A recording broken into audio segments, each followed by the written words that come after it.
Imagine someone stealing the literal blueprints to the Matrix. Right, like the actual code to reality. Yeah, but instead of using them to build, I don't know, some world-bending simulation, they publish them online as a dry, open-source IT compliance manual. Oh, wow. Just completely scrubbing away all the philosophical weight. Exactly. The underlying architecture is identical, but all the narrative color is just entirely gone. And that is exactly what we are looking at today for this deep dive.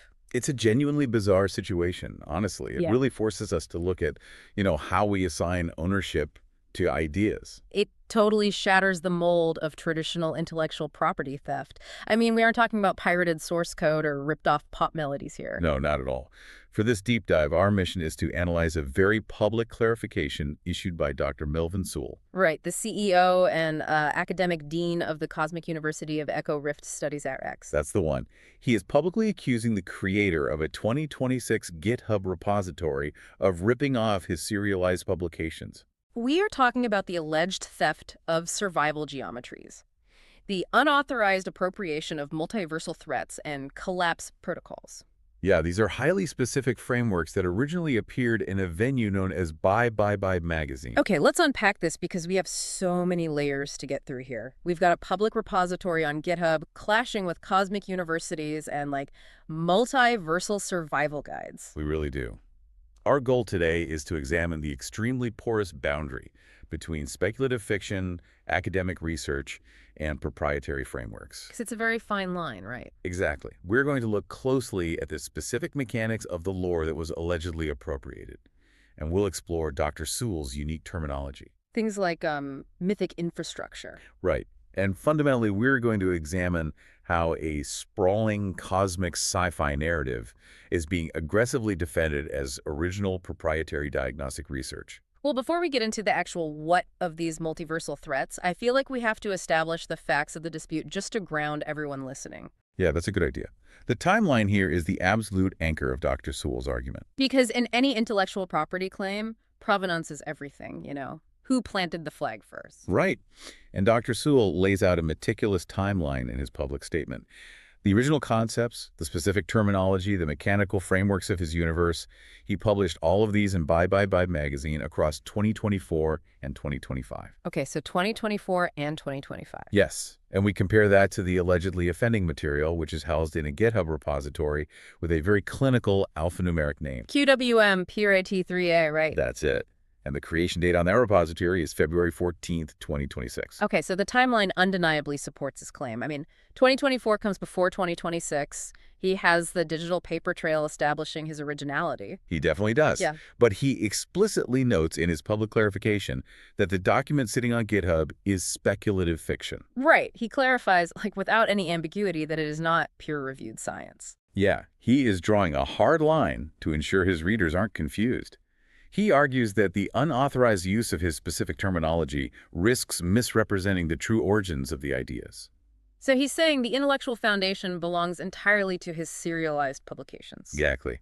And that repackaging them distorts their purpose. But wait, the medium clash here is what makes this so incredibly jarring to me. I mean, who uses a version control repository designed for software development to host a mystical, multiversal survival guide? It's a really strange choice. Like, a GitHub repo is for tracking code commits and managing software branches.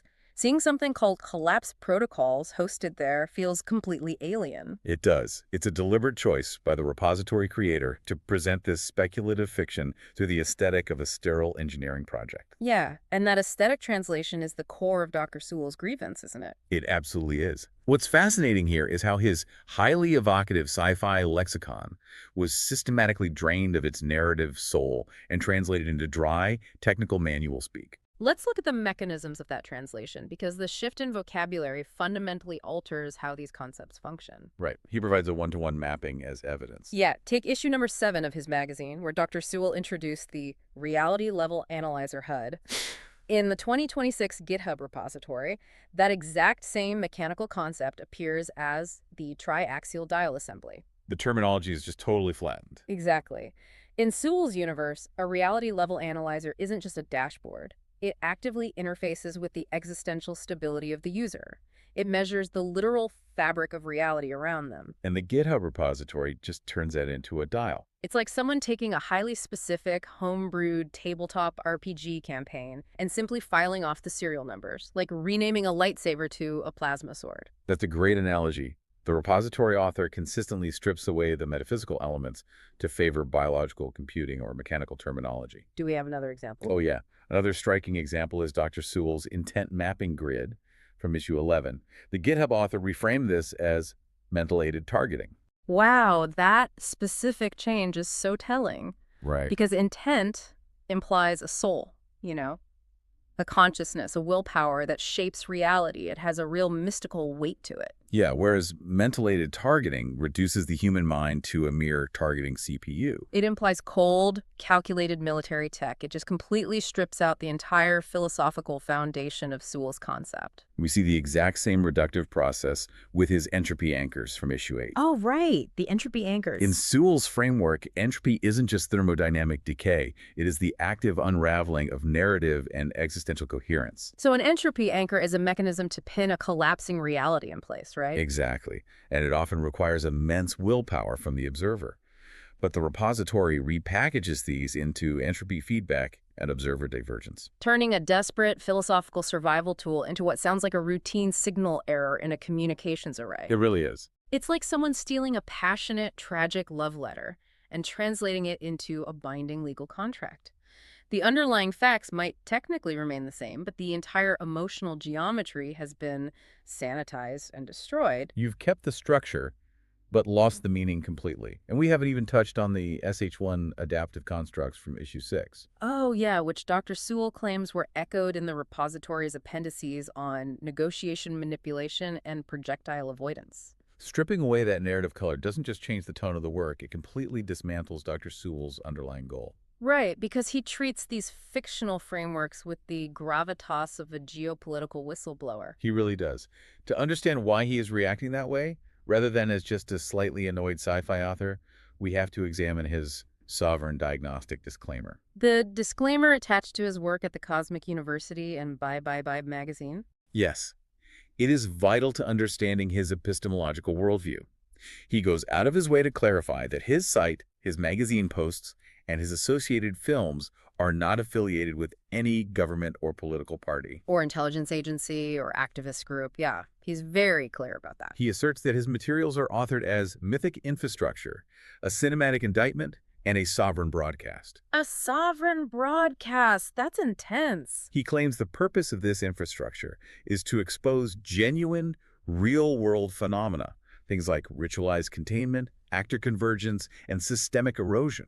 So the glyphs and collapse protocols aren't just cool sci-fi concepts. They are framed as genuine diagnostic tools for decoding reality. Exactly. But here's where it gets really interesting. Yeah, because there is a massive, fascinating contradiction in Dr. Sewell's posture here. Right. He freely admits in his public clarification that the offending GitHub document is speculative fiction and not peer-reviewed science. He uses that to dismiss the repository. But at the same time, he styles himself with the titles M.Sc, Ph.D., Academic Dean, and Diagnostic Architect of the Cosmic University of Echo Rift Studies NIX. Yeah, he explicitly calls his serialized magazine publications original research. I mean, isn't he deliberately blurring the line between academic research and speculative world building? How can he be mad at a GitHub repo for confusing readers when his own universe is built on making fiction sound like an academic diagnostic? Well, consider the digital landscape he is operating within. We live in an ecosystem where truth, fiction, and institutional authority are constantly shifting and blurring. That's fair. By adopting the aesthetic of institutional authority, a genre convention known as hyperdiegesis, he is demanding the reader take his philosophical warnings seriously. So he isn't necessarily trying to trick people into believing the Cosmic University is a brick-and-mortar school in our physical world. No. Probably not. He is using the language of academia and geopolitics to elevate the stakes of his narrative.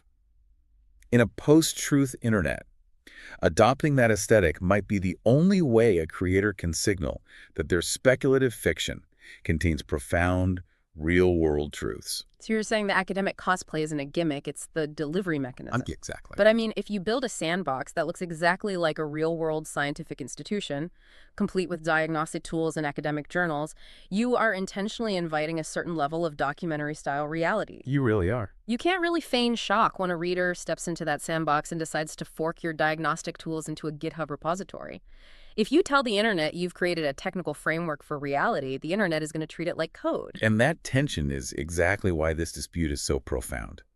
For Sewell, the distinction is about intent and sovereignty. Even if his work utilizes the aesthetic of academia, he believes his specific diagnostic tools possess a unique truth, a sovereign vision that is actively violated when a GitHub repository turns it into a sterile technical manual. Okay, to truly grasp what is being violated here, we have to look at the mechanics of the universe that houses these tools. Yes, let's look at the lore itself.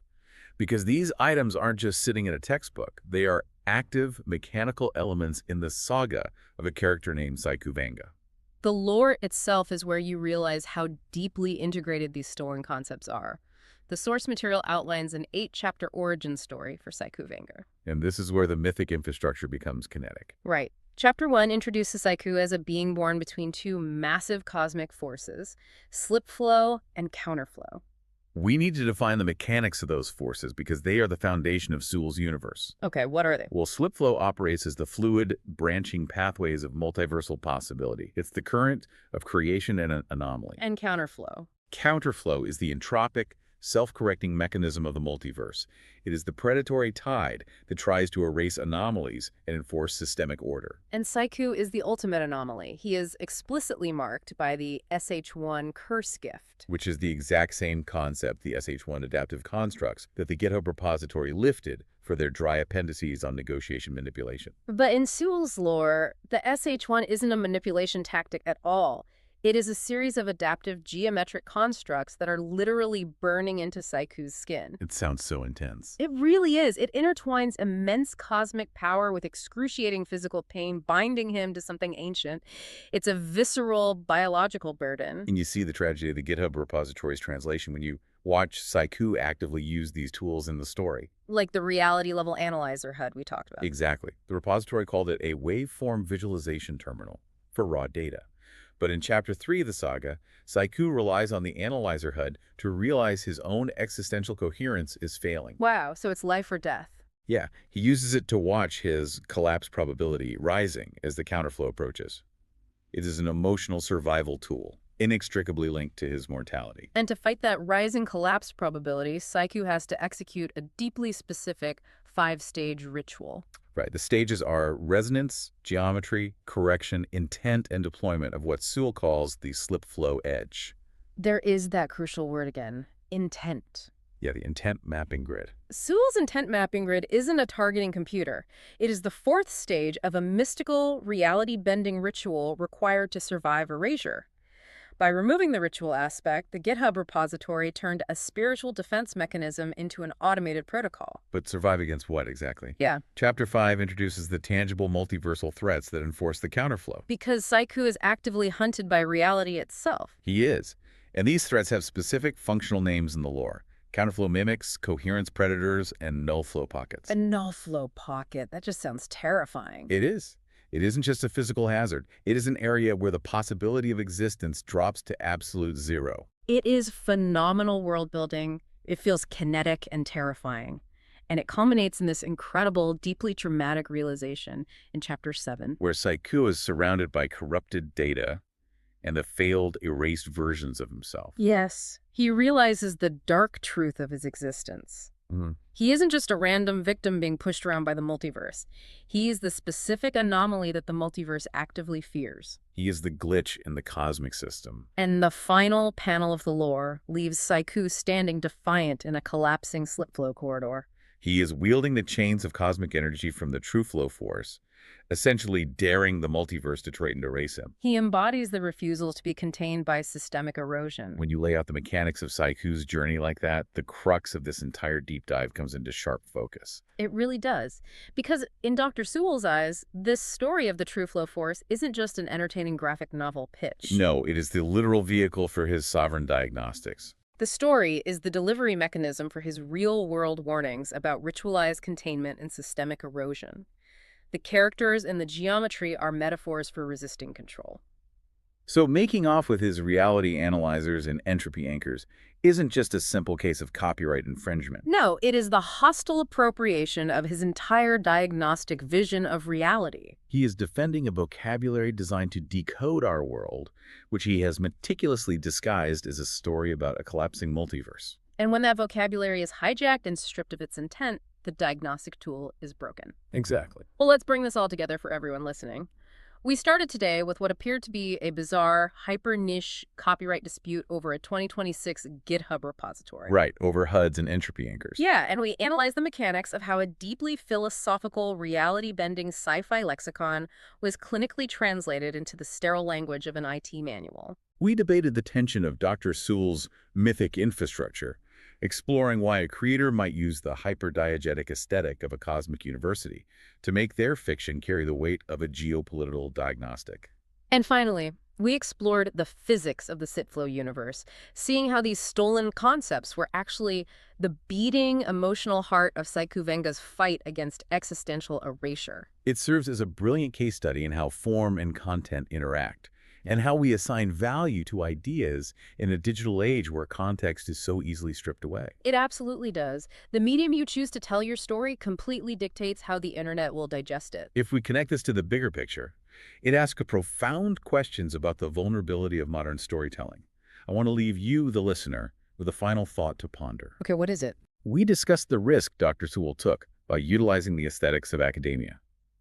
When a creator deliberately packages their deeply personal, speculative fiction as hyper-realistic diagnostics, complete with Ph.D. titles, institutional letterheads, and technical diagrams of survival geometries, do they inadvertently waive their right to narrative protection? Like, you're building a machine and getting upset when people treat it like hardware. Precisely.